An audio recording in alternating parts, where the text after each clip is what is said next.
السلام عليكم ورحمة الله وبركاته.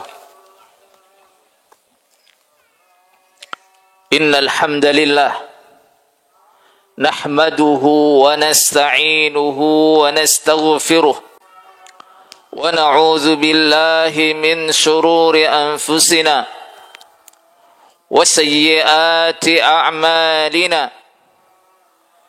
من يهده الله فلا مضل له ومن يضلل فلا هادي له.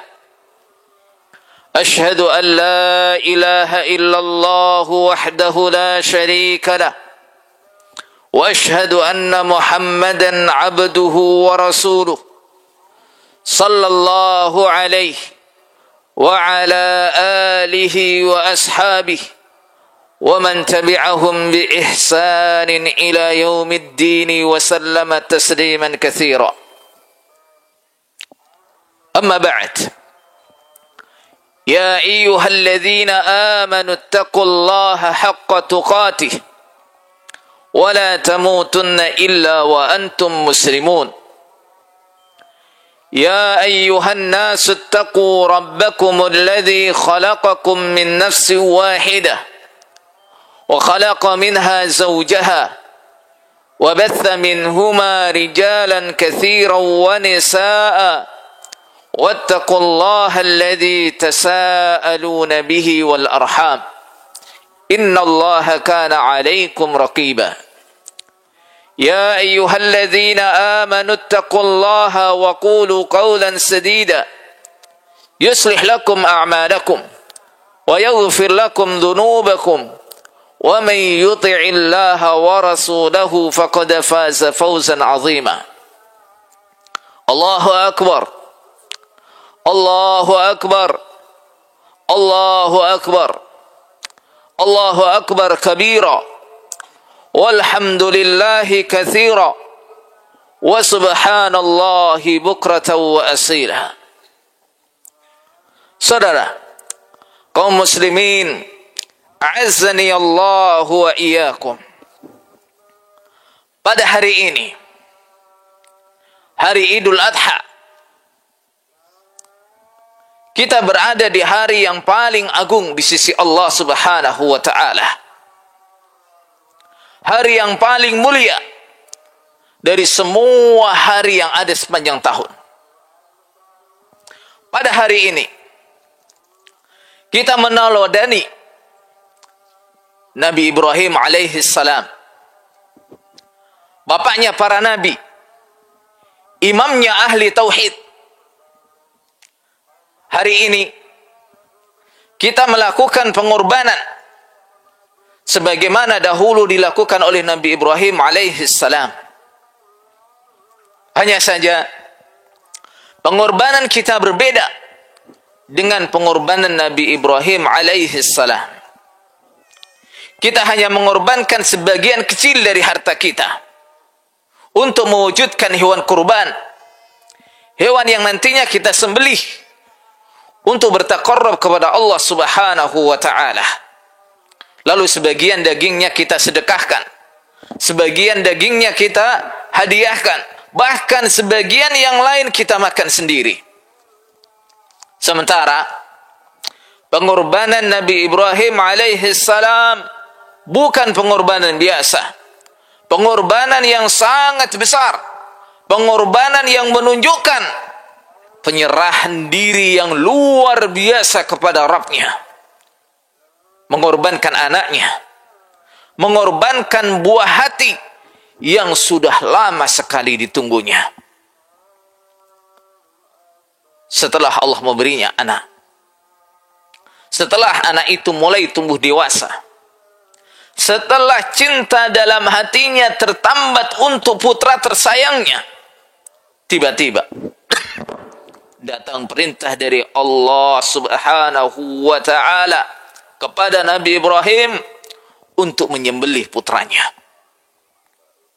Saudara kaum muslimin rahimanillah wa iyyakum, ketika datang perintah untuk mengorbankan putranya, Nabi Ibrahim alaihi salam tidak sedikit pun ragu untuk melaksanakan perintah tersebut. Dia wujudkan ketaatannya kepada Sang Pencipta yang telah menciptakannya dan menciptakan anaknya. Bukan karena dia tidak mencintai anaknya, tapi karena ada zat yang lebih dia cintai dari segala sesuatu. Zat yang lebih dia cintai, yang cintanya tidak mungkin dia gantikan, dia kalahkan dengan cintanya kepada apapun. Dia lakukan itu semua untuk mencari ridha Allah Subhanahu wa ta'ala. Baginya, anak adalah pemberian dari Allah. Dan ketika Allah mengambilnya, maka sesungguhnya Allah mengambil miliknya sendiri. Maka tidak ada alasan bagi dia untuk menolak.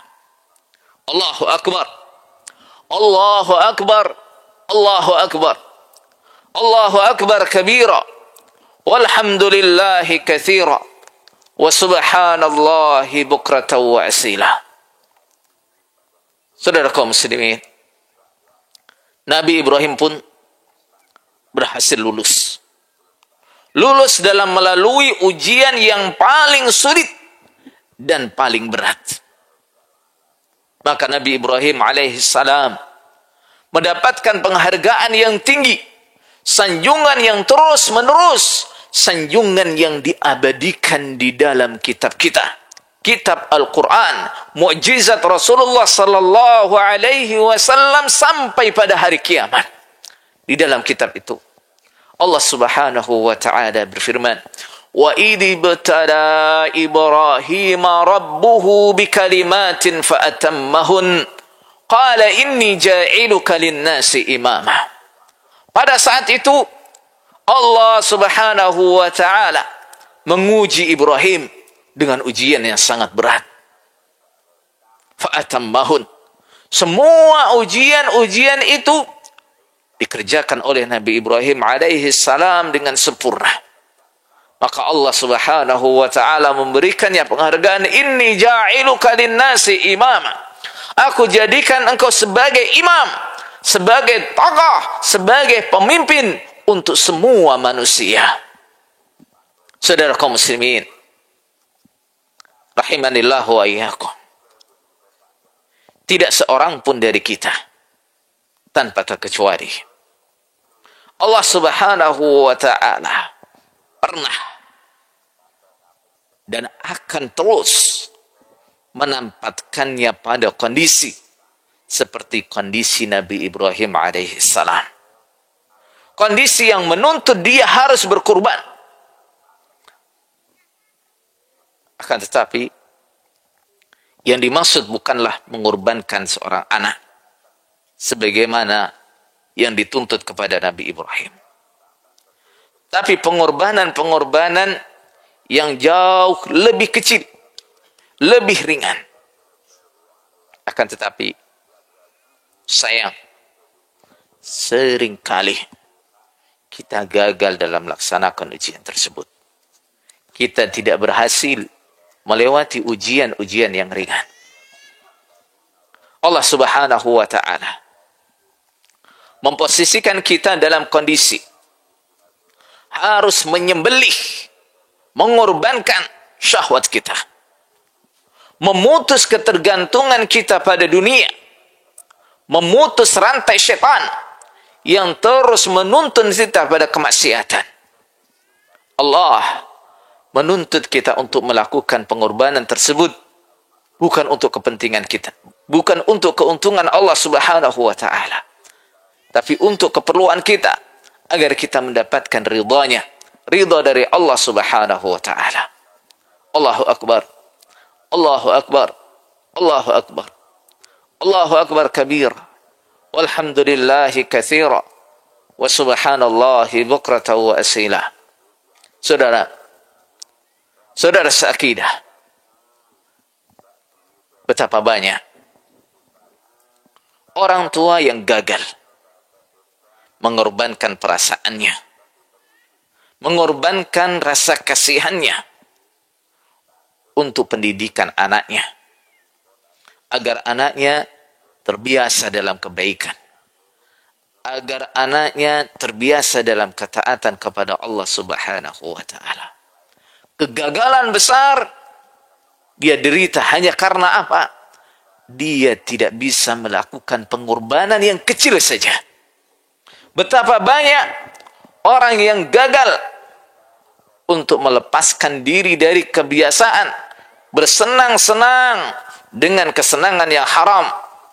Kebiasaan minum khamar, kebiasaan mengkonsumsi narkoba, kebiasaan menonton gambar-gambar, video-video porno, kebiasaan buruk yang lain gagal untuk dia jauhi itu. Kenapa?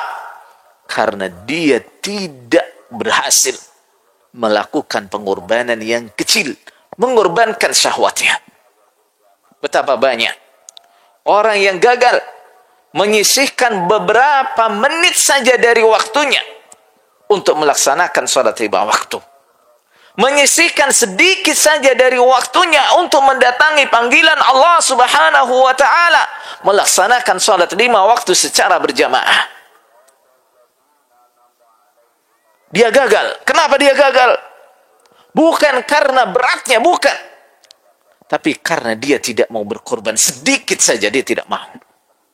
Betapa banyak orang yang gagal menjauhi harta haram, gagal menjauhi praktek riba, riswah, korupsi, mencuri, jual beli haram.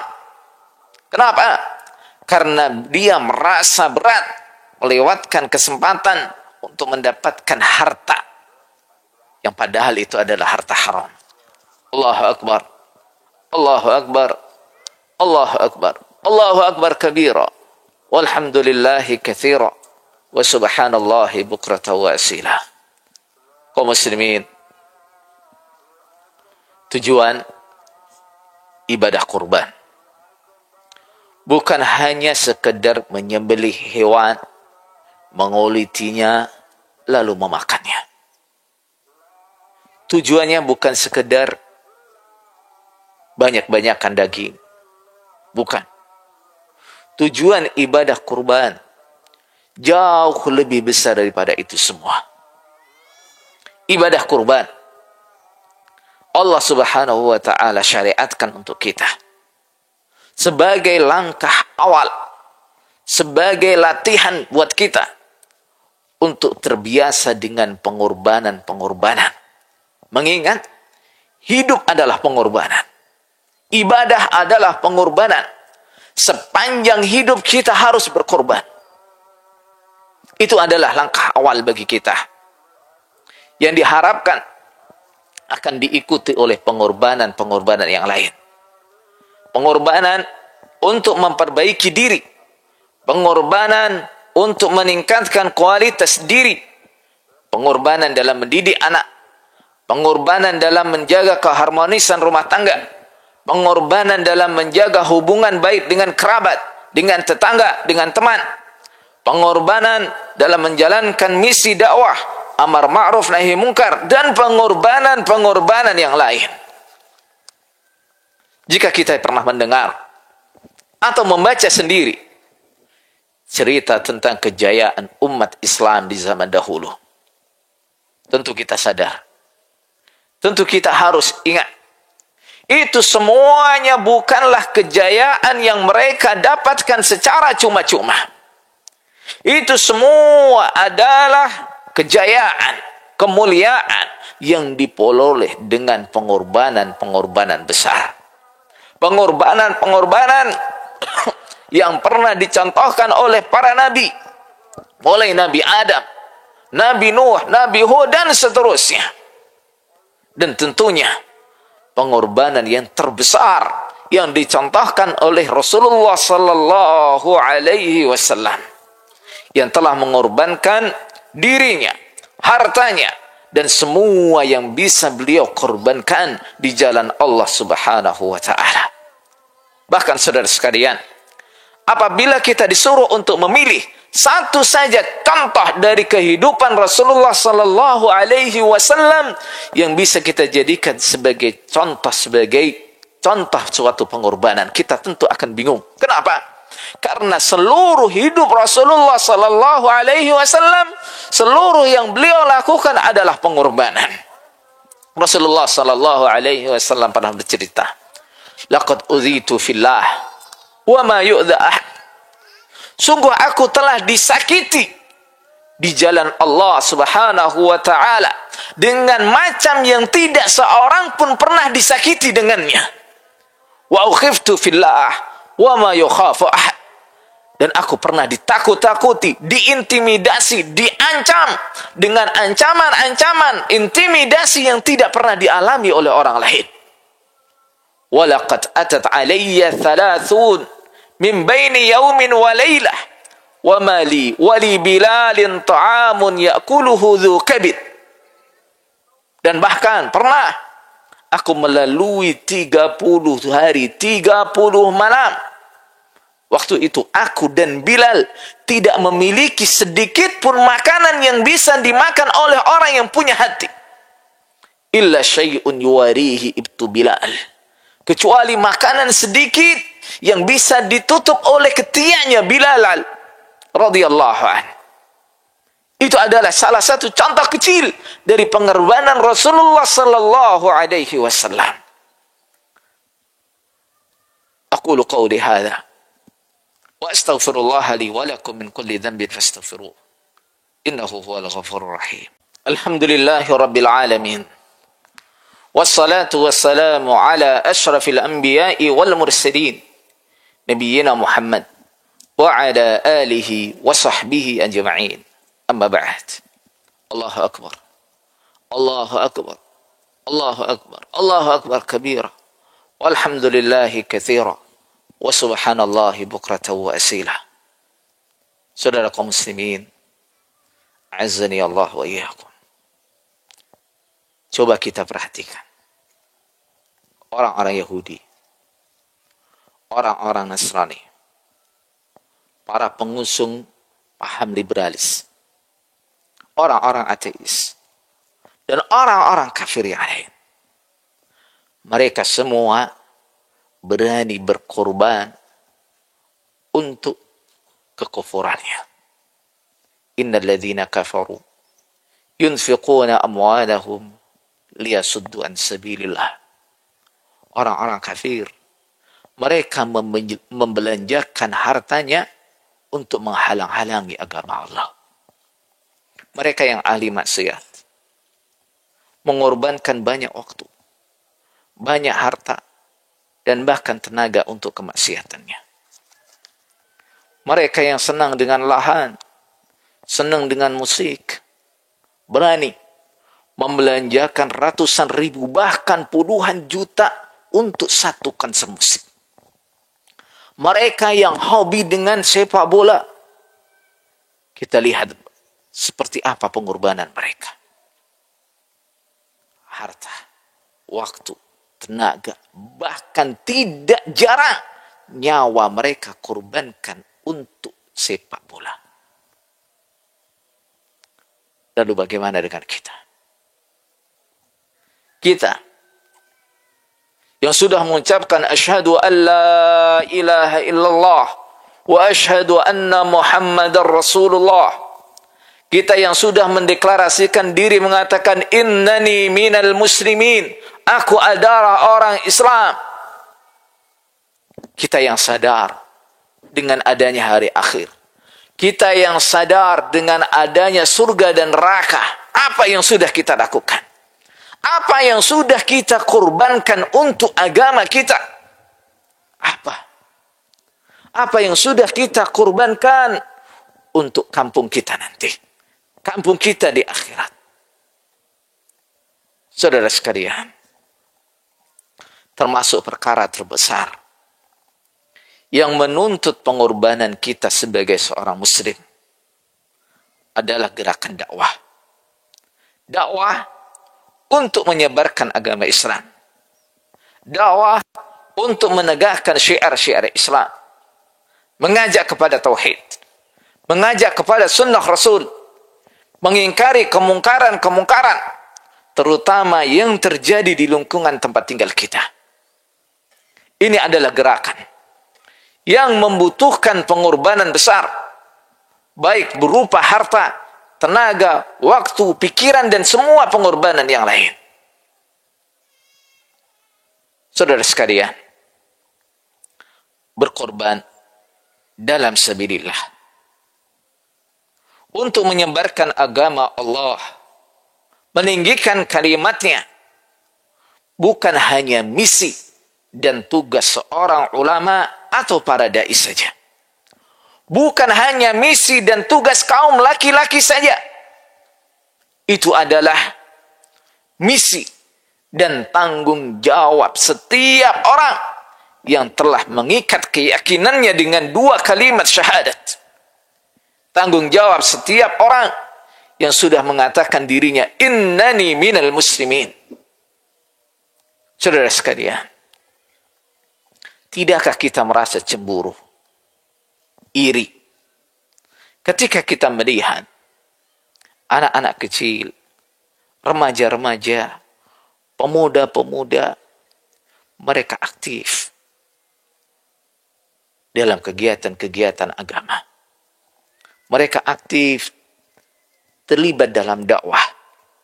Sementara kita kaum dewasa, senior-senior, hanya duduk manis, tidak melakukan apapun untuk agama kita. Tidakkah kita merasa cemburu, merasa iri, melihat kaum-kaum du'afa berlomba-lomba mencari peluang untuk andil memperjuangkan agamanya. Sementara kita yang Allah berikan kekuatan secara fisik, secara finansial, atau kekuatan apapun tidak berbuat apa-apa. Tidakkah kita merasa cemburu? Tidakkah kita merasa iri? Kita adalah seorang muslim. Kita adalah umat yang Allah subhanahu wa ta'ala diberikan satu kebanggaan. Kuntum khaira ummatin ukhrijat linnas ta'muruna bil ma'rufi wa tanhauna 'anil munkar. Kalian adalah sebaik-baiknya umat yang Allah keluarkan untuk manusia dengan sifat ta'muruna bil ma'ruf wa tanhauna 'anil munkar. Kalian selalu mengajak kepada kebaikan dan melarang dari segala kemungkaran. Ini adalah kebanggaan kita. Jangan sampai ini menjadi kebanggaan yang semu. Kita hanya bangga sebagai muslim, tapi tidak melakukan apa yang menjadikan kita sebagai umat yang istimewa dibandingkan umat-umat yang lain. Saudara kaum muslimin, azani Allah wa iyyakum. Inna Allah wa malaikatahu yusalluna 'alan nabi. Ya ayyuhalladzina amanu sallu 'alaihi wa sallimu taslima. Allahumma salli 'ala Muhammad وعلى آل محمد كما صليت على آل إبراهيم وبارك على محمد وعلى آل محمد كما باركت على آل إبراهيم في العالمين إنك حميد مجيد. اللهم ارض عن أصحابه أبي بكر وعمر وعثمان وعلي وعن سائر أصحاب نبيك أجمعين وعن التابعين وتابع التابعين ومن تبعهم بإحسان إلى يوم الدين وعنا معهم بنعمتك ومنك وكرمك وجودك يا أرحم الراحمين. اللهم أعز الإسلام والمسلمين. اللهم أعز الإسلام والمسلمين. اللهم يا حي يا قيوم يا ذا الجلال والإكرام أصلح لنا شأننا كله ولا تكلنا إلى أنفسنا طرفة عين. اللهم اجعل كلمة المسلمين على الحق. اللهم وحد صفوفهم وكثر علماءهم وسدد قضاتهم وجلل رحمتك أحياءهم. اللهم اغفر للمسلمين والمسلمات والمؤمنين والمؤمنات الأحياء منهم والأموات. اللهم نور على أهل القبور قبورهم واغفر للأحياء ويسر لهم أمورهم. اللهم تب على التائبين واغفر ذنوب المذنبين وقد الدين عن المدينين واشف مرضانا ومرضى المسلمين واكتب الصحة والعافية والسلامة لنا ولكافة المسلمين في بلادنا هذا خاصة وفي سائر بلاد المسلمين عامة يا رب العالمين. ربنا آتنا في الدنيا حسنة وفي الآخرة حسنة وقنا عذاب النار. سبحان ربك رب العزة عما يصفون وسلام على المرسلين والحمد لله رب العالمين.